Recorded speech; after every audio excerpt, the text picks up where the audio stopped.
Maman Clara, nous devons parler de votre départ de cette maison. C'est devenu insoutenable pour nous. Ces mots glaciaux sortaient de la bouche de Camille, ma belle-fille, un mardi soir à 19h47 précise, devant mes petits-enfants Lucas, 8 ans, et Emma, 6 ans.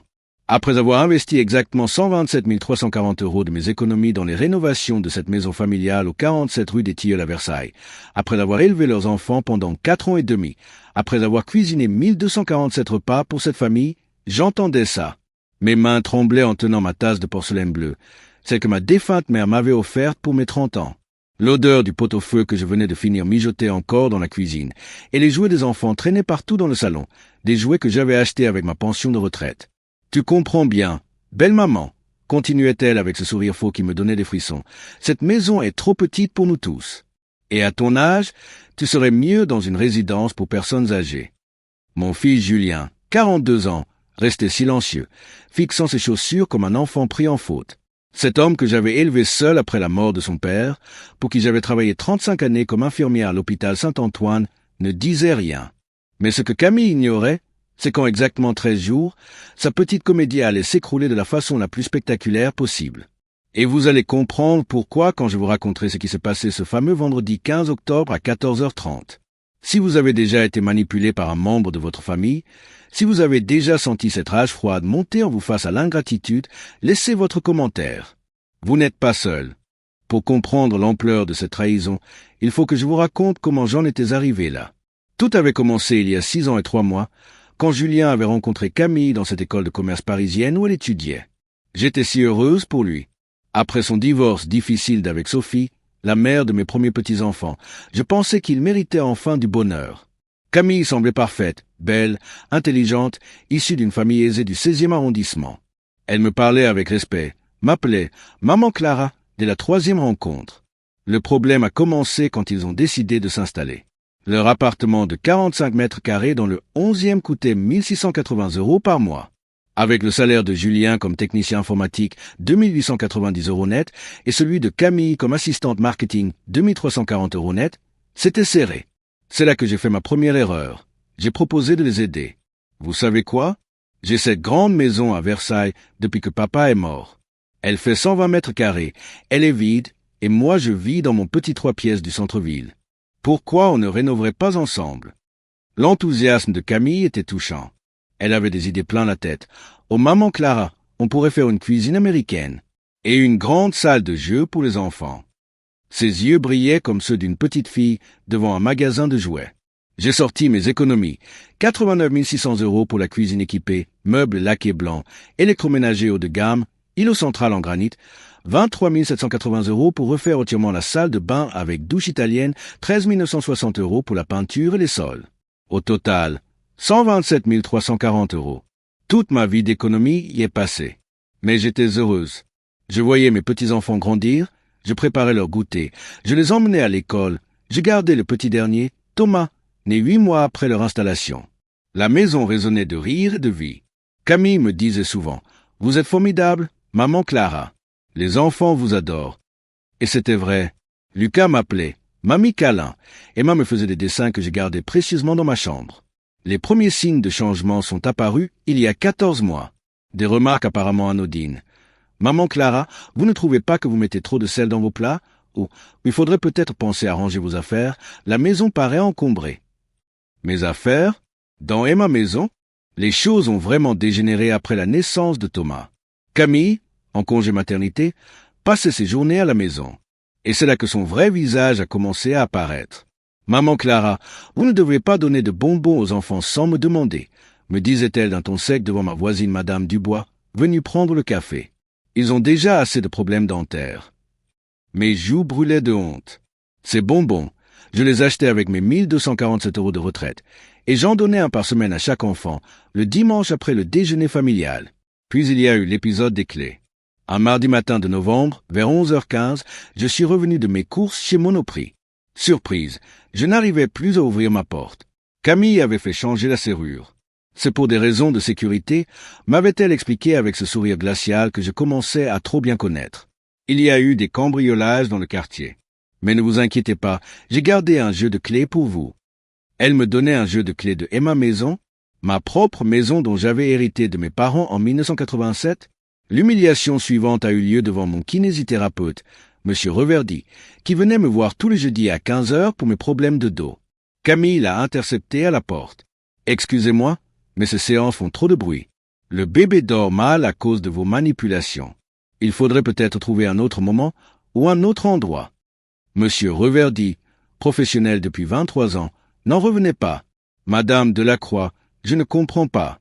C'est votre maison, non? » « Ah mais c'est compliqué, » avait répondu Camille avec un petit rire gêné. « Nous formons une famille maintenant, et il faut s'adapter. » Une famille? J'étais devenu une invitée dans ma propre maison. Le point de non-retour a été atteint le samedi 9 octobre, lors de l'anniversaire de Lucas. J'avais préparé son gâteau préféré, un 4/4 aux pépites de chocolat que je réussissais à la perfection depuis 8 ans. J'avais aussi acheté le cadeau qu'il désirait, une panoplie de chevalier à 47,90 €. Quand les invités sont arrivés vers 14h30, Camille a sorti son gâteau de la pâtisserie Le Nôtre, 38 €.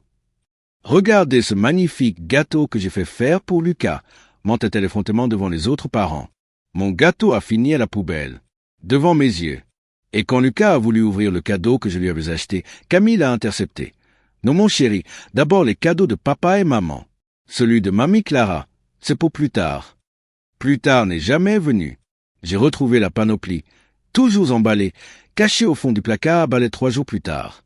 Ce soir-là, quand tous les invités étaient partis, j'ai compris que la guerre était déclarée, et que j'avais vécu 4 ans et demi d'aveuglement volontaire. Cette nuit-là, après les mots terribles de Camille sur mon départ nécessaire, je n'ai pas fermé l'œil. À 3h47 du matin, assise dans ma chambre face à la photo de mon défunt Marie-Robert, j'ai pris une décision qui allait tout changer. « Mon chéri », ai-je murmuré à sa photo, « tu te rappelles ce que tu me disais toujours? Clara, tu es plus forte que tu ne le crois. N'oublie jamais qui tu es. » Et soudain, comme un réveil brutal, j'ai réalisé qui j'étais vraiment. J'étais Clara Delacroix, née Beaumont, infirmière-chef pendant 35 ans à l'hôpital Saint-Antoine, propriétaire de 3 biens immobiliers dans Versailles, héritière d'un petit patrimoine que mes parents avaient constitué pierre par pierre. Femme qui avait élevé seule son fils après la mort de son mari, qui avait traversé des épreuves que cette petite manipulatrice de 29 n'arrivait même pas à imaginer. Comment avais-je pu me laisser humilier ainsi dans ma propre maison? Le lendemain matin, mercredi 6 octobre à 8h30 précise, j'ai appelé Maître Fontaine, mon notaire depuis 18 ans. « Jean-Pierre, j'ai besoin de vous voir rapidement. C'est urgent. »« Bien sûr. Clara, vous semblez préoccupée. Tout va bien? Disons que je vais éclaircir certaines choses. Pouvez-vous me recevoir cet après-midi? Rendez-vous pris pour 14h15. » Puis j'ai appelé mon banquier, M. Herval, au Crédit Agricole de la place du Marché. « J'aimerais faire le point sur mes comptes et mes placements. Pouvez-vous préparer un dossier complet? » L'après-midi, dans le bureau feutré de Maître Fontaine, rue de la Paroisse, j'ai étalé tous mes documents. Acte de propriété, certificat d'héritage, livret d'épargne, assurance vie. « Jean-Pierre, dites-moi exactement quels sont mes droits concernant la maison du 47 rue des Tilleuls. » Son visage s'est illuminé d'un sourire complice. « Clara, cette maison vous appartient entièrement. Vous en avez hérité de vos parents en 1987 et elle est à votre nom exclusivement. Personne ne peut vous obliger à la quitter ou à la céder. Et si quelqu'un prétendait avoir des droits dessus? Impossible, sauf donation ou vente notariée de votre part. Pourquoi ces questions? Je lui ai tout raconté. Les 127 340 € investis, les humiliations, la demande de départ. Son visage s'est durci au fur et à mesure. « Clara, vous réalisez que juridiquement, c'est vous qui hébergez cette famille par pure générosité et qui n'ont strictement aucun droit? » Cette phrase a résonné comme une libération. Aucun droit. « Jean-Pierre, je veux que vous prépariez un dossier complet de mes biens. Tous mes biens. Et j'aurai peut-être besoin de vos services très prochainement. » En rentrant ce soir-là, vers 18h20, j'ai croisé Camille dans la cuisine. Elle préparait le dîner avec cette assurance agaçante qu'elle avait prise depuis des mois. « Alors, belle maman, vous avez réfléchi à ce qu'on a dit hier? Pour les résidents seniors, j'ai trouvé des adresses intéressantes. Pas trop chères. » J'ai souri. Un vrai sourire, pour la première fois depuis des semaines. « Ma chère Camille, ne vous inquiétez pas pour moi. Tout va se résoudre très bientôt. » Elle a froncé les sourcils. « Comment ça? » Vous verrez. Patience. Cette nuit-là, J'ai dormi comme un bébé. Demain commencerait la deuxième phase de mon plan. Le vendredi 15 octobre à 14h30 précise, comme prévu, tout a basculé. J'attendais ce moment depuis 9 jours et Camille allait découvrir à ses dépens qu'on ne manipule pas impunément Clara Delacroix. Ce matin-là, j'avais reçu la visite de Maître Fontaine à 10h15. Il était venu avec son étude complète et un huissier, Maître Cornet, que je connaissais depuis mes années d'infirmière-chef. Entre professionnels de la santé et du droit, on se serre les coudes. Clara, votre patrimoine est plus conséquent que vous ne le pensez, m'avait dit Jean-Pierre en étalant les documents sur la table de ma cuisine. La maison de la rue des Tilleuls est évaluée à 780 000 €. Votre appartement du centre-ville vaut 320 000 €. Et j'avais oublié la petite maison de Châteaufort que vous louez. Celle-là vaut combien maintenant? 450 000 €, Clara. Sans compter vos placements. 89 600 € sur votre livret A, 156 780 € sur votre assurance vie et les 67 340 € que votre défunt mari avait investis en actions avant sa mort. Mes yeux se sont écarquillés. Combien au total? 1 863 720 €, Clara. Vous êtes loin d'être la petite retraitée démunie que certains imaginent. À 14h30, la sonnette a retenti. C'était l'heure du spectacle. Camille était dans le salon avec les enfants quand j'ai ouvert la porte à Maître Fontaine et Maître Cornet, tous deux en costume sombre et mallette de cuir. « Bonjour, Madame Delacroix », a dit l'huissier d'une voix forte qui a figé Camille sur place. « Nous venons pour la procédure que vous avez demandée. »« Quelle procédure ?» a balbutié Camille en se levant, Thomas dans les bras. « Maman Clara, qu'est-ce qui se passe ?» J'ai souri, de ce sourire serein que j'arborais à l'hôpital quand je prenais des décisions difficiles. « Mes chers enfants, il est temps de remettre les choses au clair. » Maître Fontaine a ouvert sa mallette et en a sorti une liasse de documents. « Madame Camille Dubois, j'ai l'honneur de vous informer que vous résidez depuis 4 ans et 7 mois dans une propriété appartenant exclusivement à Madame Clara Delacroix. Cette résidence était accordée à titre gracieux et précaire. » Le visage de Camille s'est décomposé. « Comment ça, gracieux précaire? Cette maison, nous l'habitons, nous avons investi. » Permettez-moi de vous corriger, a continué le notaire avec cette politesse glaciale des gens de loi. Selon nos relevés, seule Madame Delacroix a investi dans cette propriété. Exactement 127 340 € de ses deniers personnels. Vos noms n'apparaissent sur aucun acte, aucun emprunt, aucune facture. Camille s'est tournée vers moi, les yeux remplis d'une rage panique. Mais vous aviez dit que c'était pour la famille, que c'était notre maison à tous. J'ai dit que nous allions rénover ensemble, ma chère Camille. Je n'ai jamais dit que je vous donnais ma maison. C'est là que Maître Cornet, l'huissier, a pris la parole. Madame Dubois, j'ai également ici un constat établi par 3 témoins. Madame Dubois, votre voisine, Monsieur Reverdy, le kinésithérapeute, et Madame Pichon, la boulangère. Tous attestent des humiliations que vous avez fait subir à Madame Delacroix dans sa propre maison. Quoi? Le cri de Camille a fait pleurer Thomas. Quel témoin? Quelles humiliations! Le changement de serrure sans autorisation du propriétaire, l'interdiction faite aux kinésithérapeutes, l'appropriation des cadeaux destinés aux enfants, et j'en passe, énumérait calmement l'huissier, sans compter la tentative d'expulsion du propriétaire légitime de sa propre demeure. À ce moment-là, Julien est rentré du travail. En voyant les 2 hommes en costume et sa femme livide, il a tout de suite compris que quelque chose de grave se passait. « Maman, qu'est-ce qui se passe? » Ton épouse découvre juste que ta mère n'est pas la petite vieille fragile qu'elle croyait pouvoir manipuler. Ai-je répondu avec une voix que je ne me connaissais pas, une voix d'autorité, celle de la femme que j'avais été à l'hôpital pendant 35 ans. La révélation de mes véritables moyens financiers a eu l'effet d'une bombe dans le salon. Camille s'est effondrée dans le canapé, réalisant soudain l'ampleur de son erreur de calcul. « Madame Dubois, » a repris Maître Cornet, compte tenu de la gravité de votre comportement et de la tentative d'éviction illégale, Madame Delacroix serait en droit de porter plainte pour abus de confiance et harcèlement moral. Non, ce n'est pas possible, balbutiait Camille. Maman Clara, nous sommes famille. Les enfants. Justement, parlons des enfants, ai-je dit en m'asseyant face à elle. Lucas, Emma, Thomas, venez voir mamie. Les 3 petits se sont approchés, sentant la tension mais ne comprenant pas. Mes chéris, mamie va vous expliquer quelque chose d'important. Cette maison, elle appartient à mamie. Papa et maman vivent ici parce que mamie les a invités. Vous comprenez? Lucas, 8 ans, a hoché la tête. Comme quand on va chez Papy et Mamie Dubois? Exactement. Mon cœur? Camille a explosé. Vous n'allez pas monter mes enfants contre moi? VOS enfants? Ma voix a claqué dans le silence. Ces enfants que j'ai gardés 4 ans et demi pendant que vous travailliez? Ces enfants dont j'ai payé les vêtements, les jouets, les sorties avec M&S 1247 € de retraite? Ces enfants à qui j'ai donné plus d'amour et d'attention que leur propre mère? Julien, jusqu'alors silencieux, s'est approché de moi.